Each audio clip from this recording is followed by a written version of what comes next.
On dit quoi? C'est comment? C'est généralement parfois par ces petits mots qu'on commence une conversation dans le contexte africain. On dit quoi? C'est comment? Et aujourd'hui, je vais venir sur un point donc, qui est comme une situation d'achoppement et sur laquelle il faudrait qu'on essaie de parler. Je vous ai dit dans des précédentes vidéos que nous aurons à analyser le contexte de l'Afrique, historique, géographique, mais nous ne pourrons, et culturel, même anthropologique, mais nous ne pourrons pas bien comprendre le contexte passé et actuel de l'Afrique si on ne met pas cela en perspective dans ses rapports avec l'Europe. Parce que c'est le continent qui est non seulement le plus proche de l'Afrique, mais c'est également le continent qui a eu une très forte influence sur l'Afrique. Et une influence que les gens ont généralement qualifiée de négative. Je vois des vidéos sur lesquelles, je vais rebondir sur certaines vidéos sur lesquelles des gens se posent la question, pourquoi est-ce que l'Europe exploite l'Afrique?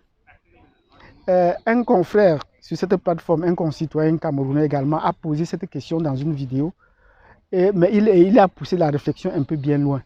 Je voulais par cette vidéo essayer d'apporter ma contribution à la compréhension de cette question, pourquoi est-ce que l'Europe exploite l'Afrique? Et dans sa vidéo, le confrère disait bien, ce n'est pas de cette façon qu'il faudrait poser la question, c'est de poser la question de savoir pourquoi est-ce que les Africains se laissent exploiter par l'Europe. Ça, c'est important. Une fois qu'on a posé cette question, on va cesser d'accuser l'autre. Parce que dans cette dynamique, les Africains sont toujours en train de se plaindre et d'accuser l'autre. Mais eux-mêmes, qu'est-ce qu'ils font pour ne plus se laisser exploiter? Ma suggestion ou peut-être mon avancée ou ma contribution dans la réponse à cette question va être que quand on prend dans le champ des animaux, quand on prend dans le contexte de la vie naturelle des animaux, on ne peut pas poser la question pourquoi est-ce que le lion mange la gazelle. On ne peut pas poser ce genre de questions. C'est dans la nature du lion de manger la gazelle. Mais que font donc les gazelles pour ne pas être dévorées par les lions? Sinon, les gazelles auraient disparu. Mais il y a également un confrère, le professeur Omotunde, qui a fait une vidéo dans laquelle il a démontré que il n'y a que nous, les Africains, qui nous laissons manger régulièrement par les lions.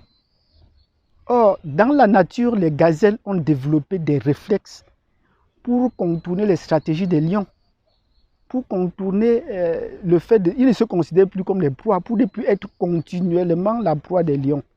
Ils ont développé des réflexes. Et des réflexes qui sont non seulement psychologiques, ils savent comment monter la garde, ils savent comment être en groupe, ainsi de suite. Mais ils ont développé des réflexes physiques qui leur permettent de développer des courses plus longues face aux gazelles. Mais qu'en est-il du cas des Africains? Vous avez en face de vous un continent de prédateurs. C'est comme ça qu'il faut se situer. Un continent de prédateurs, des gens qui ont une certaine façon de faire, une certaine façon d'approcher les situations. Mais au lieu de chercher à contourner, à développer des stratégies contraires pour contourner leur prédation, on reste là plutôt à se plaindre et de jour en jour, la prédation se poursuit et on se plaint. On ne devrait pas se comporter de cette façon-là. On devrait plutôt chercher des stratégies à voir comment se prémunir de la prédation des Européens. Par exemple, quand aujourd'hui vous êtes, pour le cas des pays francophones, et que beaucoup de gens se plaignent de la France, et que le président français dit qu'il voudrait avoir une réponse claire, c'est parce que les Africains n'ont pas une situation claire. Cette façon de poser le problème voudrait dire qu'il faut qu'on se définisse clairement. Vous ne pouvez pas être tout le temps en train de parler très mal de la France, mais en train de la soutenir d'une autre façon. Ça crée une certaine ambiguïté. Et les politiques français, quand ils posent donc la question de savoir, il faut qu'on ait une position claire, c'est parce que ça pose une question de continuité. Si vous ne voulez pas, il y a un proverbe à mon patois qui dit, si tu rejettes la poule, il faut également rejeter ses œufs. Tu ne peux pas dire que tu n'aimes pas la poule et puis tu continues à manger ses œufs. Donc, ma conclusion voudrait dire que si nous prenons une bonne distance par rapport aux Européens, et pour le cas des Africains francophones par rapport à la France, il faudrait être prêt à prendre le recul des essais. Ce n'est pas nécessairement la confrontation. Les gazelles n'ont jamais confronté les lions. C'est généralement le cas où il faut développer les stratégies pour esquiver la prédation. C'est ça qui est important à développer. Il faut développer les stratégies pour esquiver la prédation. Donc pour le cas des Africains francophones, il est plutôt question de développer les stratégies pour ne plus soutenir les élans de prédation des Français sur eux. Par exemple, les entreprises françaises ont tous les marchés dans les pays francophones. Et vous trouvez un individu se plaint, la France est montée, la France est descendue. Ben, quelle attitude? Mais c'est elle qui fournit le carburant à la France pour l'exploiter. Comment avez-vous fait pour stopper que la France ne continue à vous piller de façon individuelle? Si vous ne prenez aucune disposition dans ce sens, la prédation va se poursuivre. Je me souviens dans un pays, on a demandé par exemple de boycotter les entreprises françaises. Pas de boycotter, on a ciblé une seule entreprise qu'il fallait la boycotter. Par exemple, l'entreprise Orange, parce qu'elle supportait. Ben, des gens n'ont pas été capables de prendre les positions pour aller boycotter cette entreprise-là. Et le boycott consistait à quoi? C'était juste de désactiver leurs puces, ne pas utiliser les puces Orange. Ça n'a rien changé. Et en plus de ça, on demandait si vous avez ils ont saisi ils ont signé des montants d'argent, ils ne permettaient plus le transfert d'argent pour constituer des cagnottes et aider les habitants du pays. Ben, ça n'a rien changé.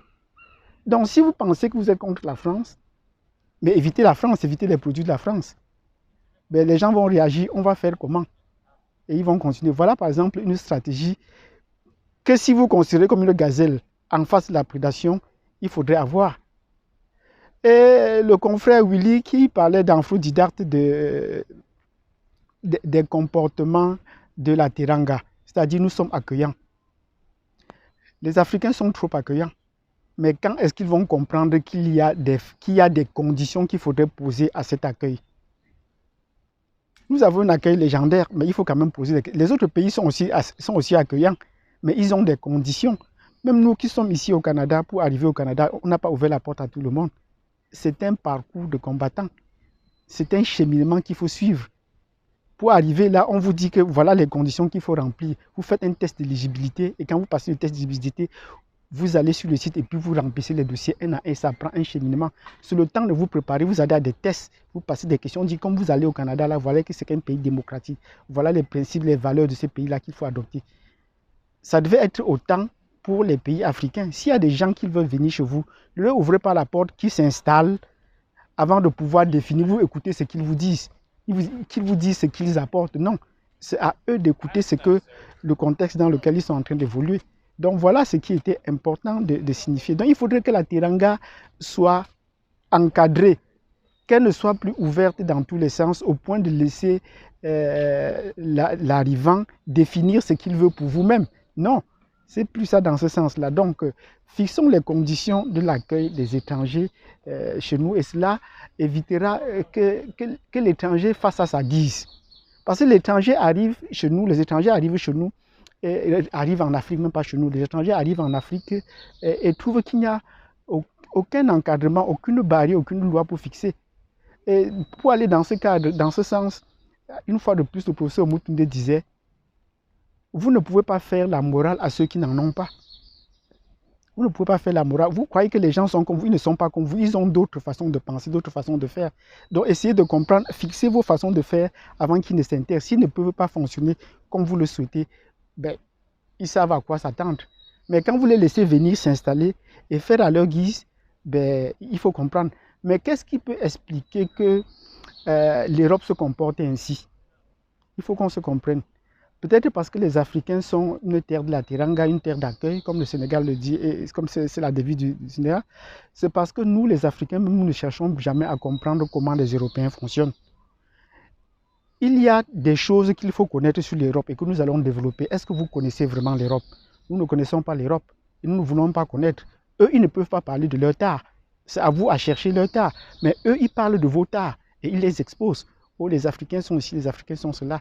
Mais est-ce que vous, les Africains, vous cherchez à comprendre leur tard? Est-ce que vous cherchez à comprendre que ce sont des gens qui viennent sans foi ni loi?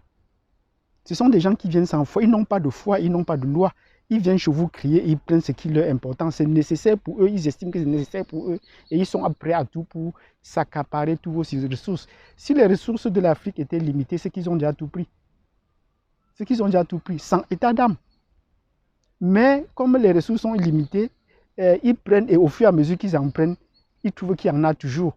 Et ils accumulent autant qu'ils pourraient pour dire qu'ils prévoient les jours à venir. Mais il y a trois choses qu'il faut déjà connaître concernant l'Europe. Il y a trois choses qu'il faut connaître qu'eux, ils n'en savent pas. Et que nous, les Africains, on ignore.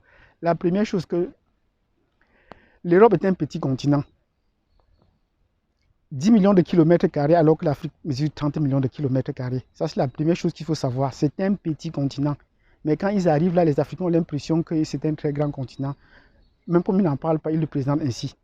Deuxième des choses, l'Europe n'a pas de ressources naturelles. Il faut bien qu'on se le dise. L'Europe n'a pas de ressources naturelles, aucune ressource. Le bois, qui était leur principale source de ressources, depuis le Moyen-Âge, a été déjà cassé. Ils ont déjà cassé les bois pour... Les derniers usages de bois qu'ils ont fait, c'était pour construire leurs bateaux et voyager à travers le monde. Ils ont déjà tout détruit et construire leur château. Donc, l'Europe n'a pas de ressources naturelles. Au fond, dans le sol, ils avaient la houille, le charbon. Et ce charbon, vous savez que c'est l'énergie la plus polluante. Mais ce n'est même pas déjà assez aujourd'hui pour suffire pour leur propre énergie s'ils continuent à l'exploiter. C'est la raison pour laquelle ils n'exploitent pas. Ils sont prêts à aller ailleurs chercher l'énergie qui les manque. Ça, c'est la deuxième des choses qu'il faut savoir. Et la troisième des choses qu'il faut savoir sur l'Europe. L'Europe a la plus petite population possible de tous les continents ou de toutes les races humaines. Ils sont moins d'1 milliard d'habitants. Alors que les Africains, même si on se limite à la quantité des subsahariens, ils sont plus de 2 milliards. Mais eux-mêmes, ils vont mettre dans leurs documents que non, on est à un... Mais les chiffres officiels qu'eux, ils donnent, ils estiment que vous êtes à 1 milliard 200 millions. Vous avez la même population à peu près que l'Inde. Ce qui est faux, ce n'est pas vrai. Les experts africains en démographie ont déjà eu à le prouver. Pourquoi est-ce qu'ils devaient seulement se limiter à compter la population subsaharienne? Est-ce que les autres peuples ne font pas partie des Africains? Les autres parties d'Afrique ne font pas partie des Africains. C'est pour ça que quand il y a un élément qui est positif sur l'Afrique, ils essaient de l'émietter. Quand on prend par exemple le nombre, pour le cas des francophones qui nous concernent, quand on prend le cas des francophones en Afrique, ils vont vous dire qu'en Afrique subsaharienne, voilà le nombre de francophones. En Afrique du Nord, voilà. En Afrique, dans l'océan Indien, voilà le nombre d'Africains. Et ils vont mettre tout ça dans un tableau où ils vont dire qu'en Europe, voilà. En Amérique, voilà. En Chine, en Asie, voilà. Mais quand ils arrivent sur l'Afrique, on essaie de l'émietter. Et comme ça, on va arriver à un chiffre où on va dire que dans le monde francophone, 30 à 40% de la population est francophone. Parce que les autres sont repartis. On n'ajoute pas à cela les populations de l'Afrique du Nord ou les populations de l'océan Indien. Les extrêmes. On se focalise rien que sur la population subsaharienne. Donc voilà comment un peu l'Europe se présente l'Afrique. Mais voilà ce qu'elle cache de nous dire. Ben, il nous revient de parler régulièrement de l'Europe en montrant également cet art. Voilà l'état de l'Europe. Donc c'est tout ceci qui explique le fait qu'on est tout dans un cheminement de dire pourquoi l'Europe exploite l'Afrique? Non, c'est sa nature d'exploiter l'Afrique. Et tout se prépare dès le bas âge. Dans leur nature, dans leur façon de fonctionner, tout se prépare dès le bas âge. Dans les écoles en Europe comme en Amérique du Nord, ils ont souvent des jeux dans lesquels ils prennent ça comme des jeux, dans lesquels ils entraînent des enfants. La chasse au trésor, tapez sur Internet, vous allez voir la chasse au trésor. Ils apprennent aux enfants à aller voler les trésors et à ramener. Celui qui part voler le trésor, il la ramène dans son camp, mais il a gagné. Oh, ça, ce sont des jeux qu'on ne pourrait pas faire en Afrique. Parce que nous sommes assez... on estime qu'il y a assez de ressources pour tout le monde. Et vraiment, là, les peuples n'ont pas pu s'unifier. Chaque fois qu'il y avait discorde, une partie de la population faisait sécession et allait s'installer ailleurs parce qu'il y avait des ressources. Il y avait des ressources pour tout le monde. Donc, cette largesse-là a fait qu'on soit un peu en possession de se plaindre. Mais il faudrait qu'on cesse de se plaindre et de se poser les questions. Comment est-ce qu'on peut faire pour ne plus être la proie des autres? Comment est-ce qu'on peut faire pour cesser d'être la proie des autres? Donc, c'est cette contribution que je voudrais apporter dans cette vidéo. Si on essaie de comprendre les éléments qui nous poussent à rester la proie des autres et à faire des autres des prédateurs perpétuels de notre race, on pourra essayer d'avancer dans cette compréhension-là, non seulement dans la compréhension, mais également dans l'action. Parce que quand on arrive à exploiter, par exemple, les ressources, on utilise toujours les Africains sur le territoire pour pouvoir exploiter nos ressources. Voilà ce qu'il y a. Donc, ils ne viennent pas toujours avec la main-d'œuvre nécessaire pour le faire. Par exemple, pour creuser les diamants, l'or et tout cela, c'est les ressources africaines qu'eux utilisent pour le faire. Ben, on peut faire ce pays à vil prix, mais on est fiers de travailler pour cela. Donc, il y a un changement de mentalité, mais il y a également une action. Vous ne pouvez pas vous plaindre d'un certain supermarché et aller tout le temps faire vos courses alors que vous avez la possibilité d'aller ailleurs. Là, on ne peut pas dire qu'on fait comment. Non. Vous pouvez changer de ne plus manger les produits alimentaires importés des Européens et puis vous continuez à vous plaindre. Vous avez vos propres ressources qu'il faut manger, qu'il faut consommer pour encourager la production locale. Donc, je vous remercie d'avoir suivi cette vidéo jusqu'à la fin. Si vous l'avez aimé, nous vous disons que nous apportons cette contribution à une question qui a été posée également sur YouTube, parce que ça, c'est également un moment de partage pour essayer de comprendre la situation dans laquelle nous vivons. Donc, si vous avez aimé, vous avez à vous abonner, à cliquer sur la cloche de notification et surtout à partager cette vidéo et à nous laisser un commentaire si vous étiez d'accord ou pas d'accord. Et on pourra essayer de nourrir les échanges dans cette compréhension, dans cet éveil de l'Afrique qui va de plus en plus croissant.